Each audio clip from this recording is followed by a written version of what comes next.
दोस्तों, बड़े बुजुर्गों से आपने सुना होगा कि नाग सांप को मारना नहीं चाहिए। नाग को मारने पर उसकी आंख में मारने वाले की तस्वीर छप जाती है। अगर नाग को मार दिया जाए तो उसे आग में जला देना बेहतर है, नहीं तो नागिन नाग की आंखों में मारने वाले की तस्वीर देखकर बदला लेती है। भविष्य पुराण सहित दूसरे पुराणों और शास्त्रों में भी बताया गया है कि सांप को मारना नहीं चाहिए, इससे बड़ा दोष लगता है और कई जन्मों तक इसकी सजा भुगतनी पड़ती है। दोस्तों, आपने ऐसे किस्से कहानियां खूब सुन रखे होंगे, लेकिन जो कहानी मैं आज आपको बताने वाली हूँ उसे सुनकर यकीनन आपके होश उड़ जाएंगे, आप दंग रह जाएंगे, क्योंकि इससे पहले आपने ऐसा वाक्य कहीं सुना ही नहीं होगा।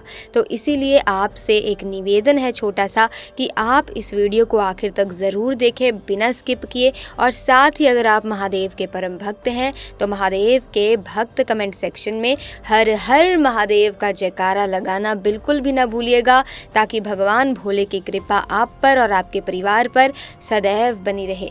प्यारे दर्शकों, कहते हैं कि नाग 100 साल की तपस्या जब पूरी कर लेता है तब उसे नागमणि मिलती है, जो भोलेनाथ उसे स्वयं देते हैं।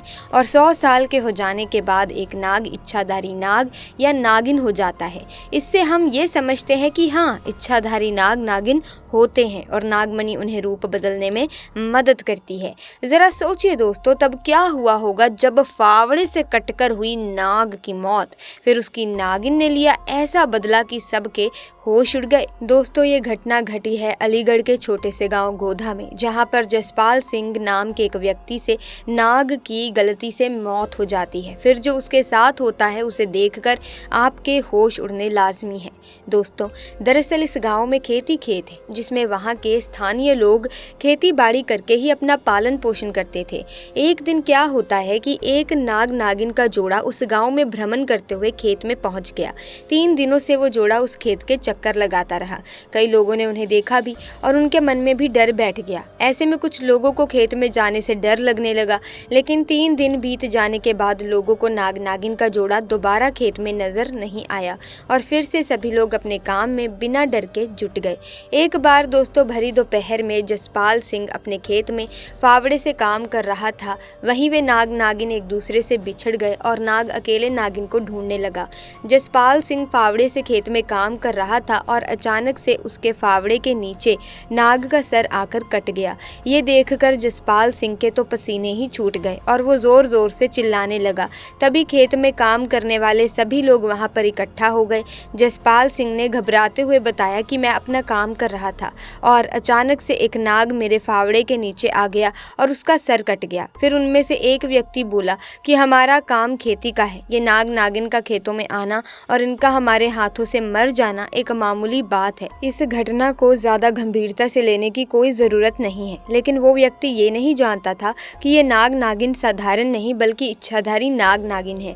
दोस्तों, उस व्यक्ति की बात सुनकर अन्य लोग भी उस व्यक्ति की हाँ में हाँ मिलाने लगे कि हाँ, ये सच है, हमें नाग नागिन के मरने से डरना नहीं चाहिए, ये तो हमारा काम है। इन सब की बातें सुनकर जसपाल सिंह की भी हिम्मत बढ़ गई और उसने नाग को वहीं पर पास की झाड़ियों में उठाकर फेंक दिया। लेकिन सब लोग इस बात से अनजान थे कि वो एक इच्छाधारी नाग है और इसकी नागिन भी इच्छाधारी है। शाम का समय हो रहा था, तो ऐसे में सभी लोग वहां से चले गए और सभी लोग अपने घर जाकर आराम करने लगे। और वहीं जसपाल सिंह भी चिंता मुक्त होकर खाना खाकर सो गया। लेकिन वो नागिन कहाँ शांत रहने वाली थी और उसने अपने नाग का बदला लेने के लिए उसी दिन मौत के 3 घंटे बाद वो नागिन उनके गांव में गई और जसपाल सिंह के घर को ढूंढते हुए गांव वासियों के घर में घुसकर लोगों को डसने लगी। उस नागिन ने जैसे ही 2 घरों में लोगों को डसा तो पूरे गांव में हड़कंप मच गया। सभी लोग चिल्लाते हुए गांव में एक जगह एकत्रित हो गए। फिर वो नागिन गांव के महादेव मंदिर में चोटी पर जाकर बैठ गई और देखते ही देखते उसने एक विशाल रूप धारण कर लिया। वो देखने में बहुत ही भयानक और डरावनी हो गई। उसका ऐसा रूप देखकर गांव वालों के तो पसीने छूट गए। उसे शांत करने के लिए मंदिर के पुजारी ने मंत्रों का उच्चारण जोर जोर से करना शुरू कर दिया। कुछ ही देर में वो नागिन अपने साधारण रूप में आ गई और मंदिर से उतरकर दूर जाने लगी। वो पूरी तरह से शांत होकर अपने रास्ते चली गई। फिर जसपाल सिंह ने पुजारी को अपने साथ घटी हुई घटना बताई। क्योंकि जसपाल सिंह को संदेह था कि शायद ये सब उसकी वजह से हो रहा है, तो फिर पुजारी ने जसपाल सिंह को एक मंत्रों का तावीज़ बनाकर दिया और कहा कि ये सिर्फ तुम्हारी रक्षा कर सकता है, लेकिन तुम्हारे कर्मों को मिटाया नहीं जा सकता। वो इच्छाधारी नागिन है, वो आज नहीं तो कल अपने मरे हुए नाग का बदला ज़रूर ही लेगी, पर यह तावीज़ उसे तुम्हारे पास पहुंचने नहीं देगा। दोस्तों, आज जसपाल सिंह की उम्र 70 साल की है, लेकिन वो उस तावीज़ को हमेशा अपने पास रखते हैं, इसलिए वो आज तक उस नागिन से सुरक्षित हैं। कहा जाता है प्यारे दोस्तों कि नागिन एक क्षण भी अपने नाग के बिना नहीं रह पाती। नाग की मौत के बाद नागिन नाग का बदला लेती ज़रूर है और फिर बाद में खुद भी मर जाती है। ग्वालियर के एक गाँव में ऐसी ही एक और अनोखी घटना सामने आई है, जहाँ एक सांप के ऊपर ट्रक चढ़ने की वजह से उसकी मौत हो गई, परंतु फिर उसकी प्रेमिका नागिन ने जो गाँव वालों के साथ किया, उसे जिसने भी सुना वो डर के कांप गया। प्यारे दोस्तों, भारत के मध्य प्रदेश राज्य के ग्वालियर शहर के पास एक ऐसा मंदिर है जो नाग नागिन के प्रेम की मिसाल है। इस मंदिर की विशेषता ये है कि यहाँ हिंदू और मुसलमान दोनों ही आकर इन नाग नागिन के जोड़े की पूजा करते हैं।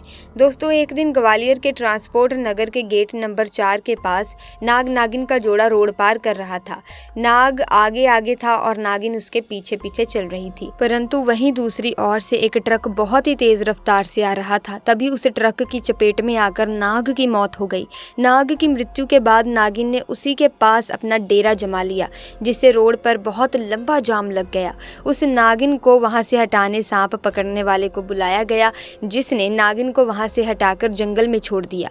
लेकिन इसके बाद अगले दिन उस नागिन ने उसी स्थान पर जहां नाग की मृत्यु हुई थी वहीं आकर अपने प्राण त्याग दिए। अपने प्रेमी नाग के वियोग में उस नागिन ने अपना दम तोड़ दिया। इसके बाद स्थानीय लोगों के द्वारा पूर्ण विधि विधान के अनुसार उनका अंतिम संस्कार किया गया, ताकि उनकी आत्मा को शांति मिल सके। क्योंकि दोस्तों, कहा जाता है कि अगर इच्छाधारी नाग नागिन को ऐसे ही मरा छोड़ दिया जाता है तो उनकी रूह भटकती रहती है, उन्हें शांति नहीं मिल पाती, इसीलिए इन्हें जला देना बेहतर होता है।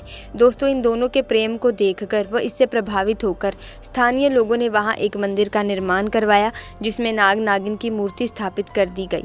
इस स्थान पर हर वर्ष नाग नागिन के भव्य मेले का आयोजन किया जाता है, जहां सैकड़ों की संख्या में लोग जमा होते हैं और इस नाग नागिन के मंदिर के दर्शन करते हैं।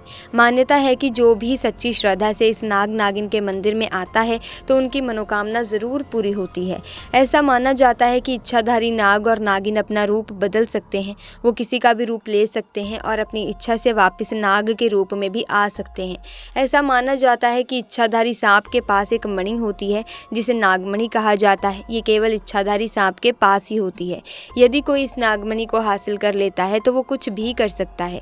ऐसा माना जाता है कि इच्छाधारी नाग और नागिन 1000 सालों तक इस धरती पर जीवित रह सकते हैं। तो प्यारे दोस्तों, आज की वीडियो में बस इतना ही।